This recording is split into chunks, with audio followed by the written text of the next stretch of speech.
Hello po, ako na naman po si Colatricia, mangungulit na naman po ako sa inyo. Ayan po, yung pong alagang aso namin, may nakapagsabi po na kailangan po daw namin ipaparbo kasi po para hindi po daw mamatay o kaya magkasakit po yung aso namin. Ayan po, dinala ko na po agad sa veterinaryo.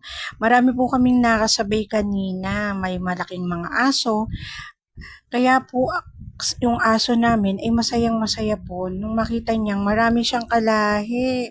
Ayan po, si Ernest po ay naglupagi na dun po dahil nga po wala na po kaming maupuan. Madami po kasi ngayon nagpapa-injection din po ng katulad po nung pinapa-injection na po namin, Farbo po ang tawag.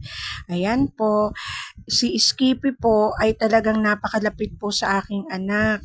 Yan po, kaya po kahit anong mangyari ay minamahal ko na rin po kahit takot na rin po ako sa aso.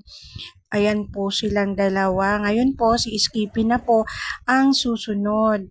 Kaya po, ang ginawa po ay tinimbang po muna si Skippy. 2.75 po si Skippy ngayon. Ayan po, hawak na po ni Kuya para po injection na ng parbo si Skippy. Sinabi po ng bet na lalagnatin po daw si Skippy at kung bubukol ay lagyan ng yelo.